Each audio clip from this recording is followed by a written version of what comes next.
is up, everybody? It's your man Zemo, and this is One and Done. And we just gonna have a moment of silence for the Georgia Bulldogs and their great season that they had.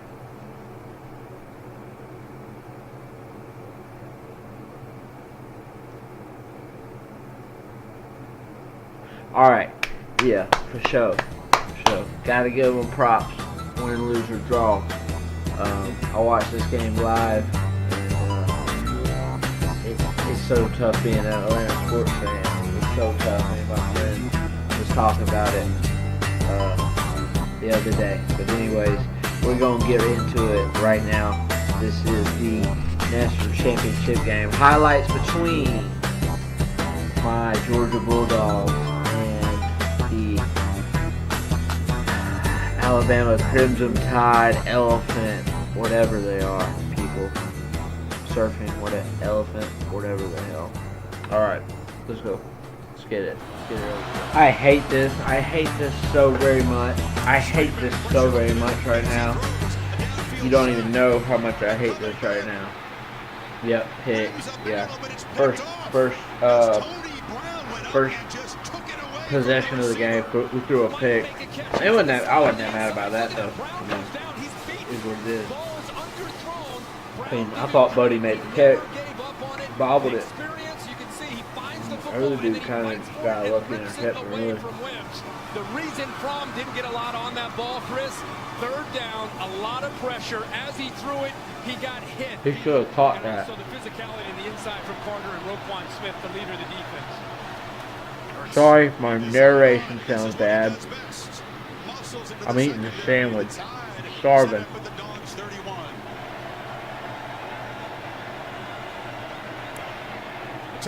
When I saw that their kicker missed this, I was really excited because I know Georgia's kicker is pretty damn good, and I don't know. He did not look comfortable. He was out of rhythm. That's why he missed it. What's the point? Just the jitters, the hype of this big of a That was game. bad from the start. And the Georgia defense catch a break and get a little bit of momentum here early in this game. Tide moving 42 yards, but come up empty. 3. Empty backfield. Hurts is keeping a straightforward call. Now that is just the Georgia defense swarming, absolutely swarming. Off the edge, it's fourth down. Led by number 13 right there. I think Roquan Smith was in the play as well. Obviously that tackle and that end.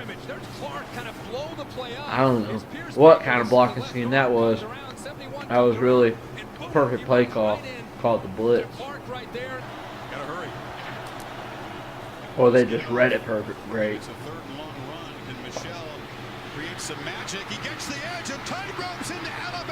This was definitely the most exciting play up to this point. This was a hell of a play. Hell of a play. Man, I'll tell you, man, these people in college football, these kids keep getting faster and bigger and faster and powerful each year. It's crazy. I mean, he beat the corner on like 4 players. That's insane. And still stayed in bounds for a hot minute. The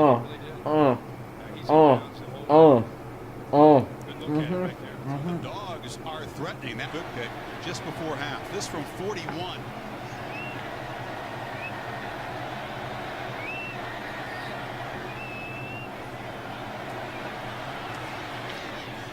And Blankenship does what Papanastas. And when I saw he nailed that 41 no problem, I was like, yeah, he ain't scared. And I'm like, you know what I mean? The kickers be getting scared in the big games.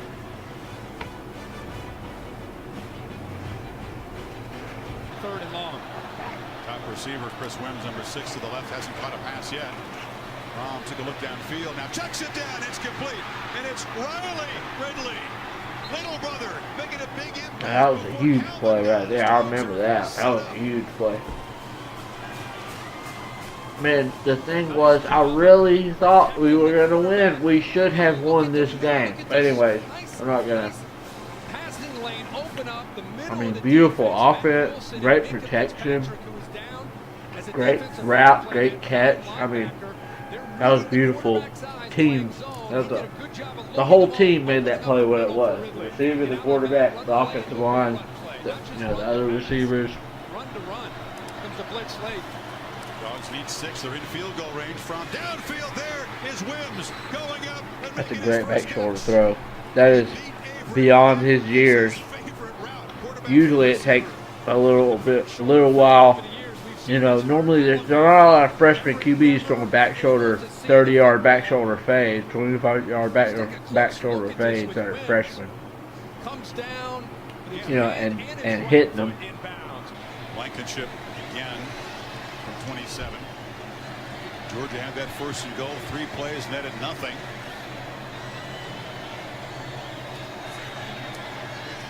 Blankenship remains perfect on the season inside of 40 yards. Rush 4 from has time and delivers a strike across the middle, and it is Riley. And our defense was absolutely shutting them down. The willingness to make this call. This tells you everything about the relationship between. We were D'ing them up like crazy. Sit in that pocket, and instead of making an easy read to the outside, no way. He's going to throw it right. I mean, they've had like 3-4 highlights. They've had like 15. Insane. And one of their highlights was really our highlight because it was them missing a field goal. Boom. Got him. Wild dog. I love that. I love that. I love that name. Wild dog. That's so hard.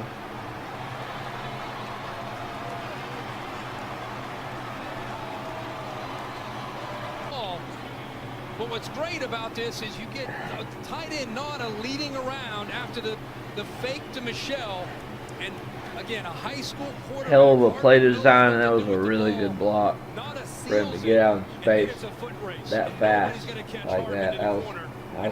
That's what made the difference in the end. Because the offensive line blocked the opposite way of which way he ran. So. First 3rd down in this atmosphere. By the way, there's 3 true freshman wide receivers in the game. It was a misdirection play. Tries to dodge the rush, cannot escape. Sacked by Roquan Smith, the Butkus Award winner. QB change, same result though for the Bama offense. Wow, the middle linebackers. And then he put in this quarterback to Google. I don't know his name. I haven't watched SportsCenter because I don't want to, because I don't care. But I know I've seen the highlights, and this kid's amazing. But I want to get this on the record. This is Zach Morgan talking, Zemo of 1'NDONE talking, saying to you, the listener, no coach in America besides maybe Bill Belichick would have the guts to pull, and now definitely with Jimmy Garoppolo gone, definitely would be way less likely. But Belichick's the only other coach that could pull a proven winning quarterback out and put in a pretty unproven rookie or unproven player in quarterback in the second half and get away with it, and then actually win. I mean, who does that? Who does that? I just want to get on the record. Like, Jalen Hurts got them to Clemson, and I think he made the right move. I mean, obviously, but if they lose, he looks like a dummy. That's really cool to see Jalen Hurts. First one out. And Hurts is a class act for how he acted in that situation. Hurts is a class act for how he acted in that situation. You heard me? But then, boom, we come in with the big plays. We taking it for 6, baby.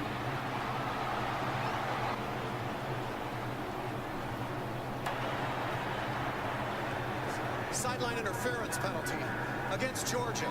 It's enforced as a dead ball. I forget what this penalty was. Oh yeah, it was some bull assessment on the kickoff or something. I forget what it was. That's kind of the one penalty on Georgia that wouldn't have nullified the touchdown. And Fromm chucks it deep. Touchdown is under further review. So Tom Kissinger will take a look. First couple of reviews have gone Georgia's way. Plays have stood. I could live without seeing this right now. Yeah, he didn't step out right there. It was like as close as you could possibly come to not stepping out, but that's what happened. That's the only time he came close to going out is after he has contact right there with the right foot. Literally 1 millimeter to the other side, He comes down right and he there. wouldn't You can't see it. have touched. And he would have touched, I mean. That's the best. They're green between the heel and the sideline. Field stands as called. Boom, that was a huge call. I was so happy when I was hoping they were going to overturn that. Rolls, flips it high into traffic. Then it's just like, how did we lose this game? We are cursed, you guys. We are cursed. We're absolutely cursed. The last time Atlanta won a championship was the Braves in '95. Before that, the Hawks won 1 championship.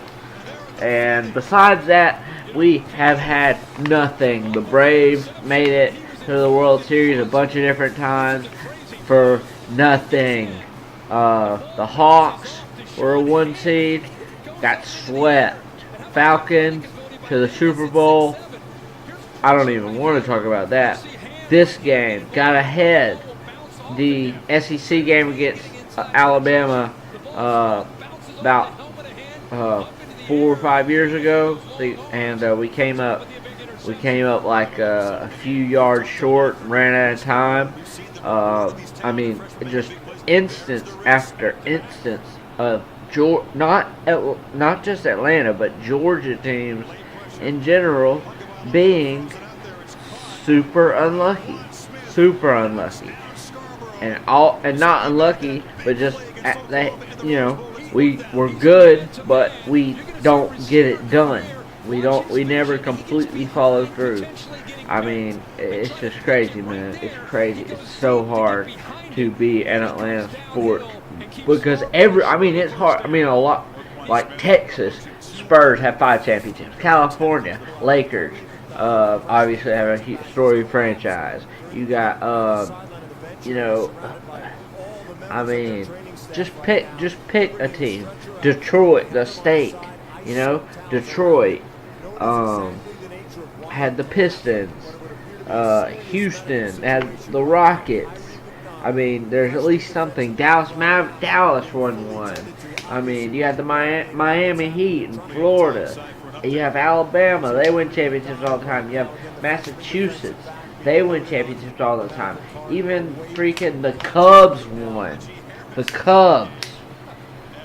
And Georgia, as a state and as a whole, is cursed when it comes to sports, and it always happens the same way.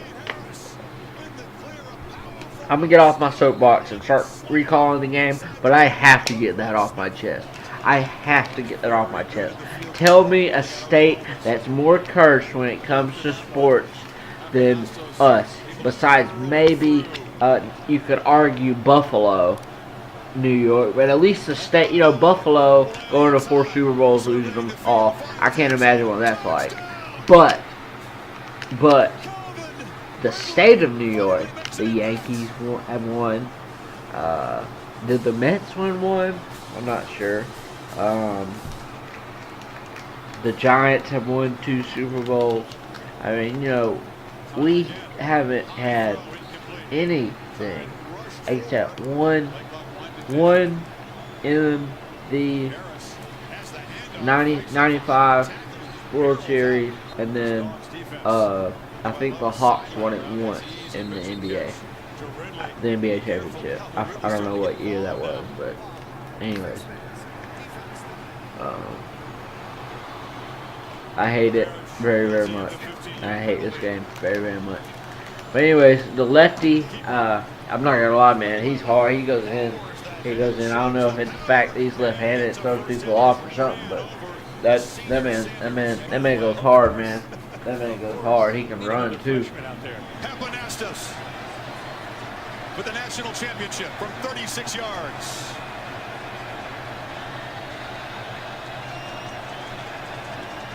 So, this is the field goal for the game. 36 yards. Hooked it left just like the other one. And I said, okay, we're going to win this. We're going to win this. But we get sacked. We get sacked. But wait, our kicker makes the 51-yarder. And then we let the one thing we can't allow them to do is get behind us. And look what happens. Perfect pass, game over.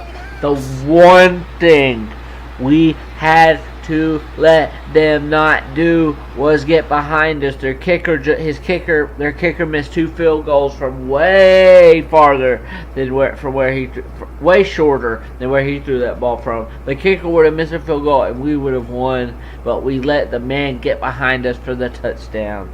I'm out. Peace.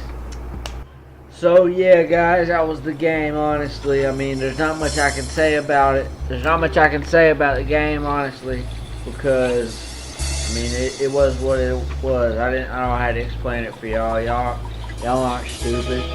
Of course you're not, because you're watching this video. I mean, you're watching me. That's the best thing, the smartest thing you could ever do. You know, but you know what I'm saying? Got the. To match with the LeBrons and shit, and a little trucker hat. But anyway, I just be flexed up. Mr. Flexed Up, Mabel to flexed up. They call me Flex. Feel me? I'm just talking shit, man. Real talk. At Bama, you know, all hats off to them. They played better than us. Down the stretch, it was I feel like we honestly are a better team, but they got the best of us that day, and that's my thoughts on that, man. And next time, well, don't forget to follow me on Instagram or Twitter at Zemo_1'NDONE. That's Zemo_1'NDONE on Twitter and Instagram. Holla at your boy, and I'm out, man. Until next time. Peace.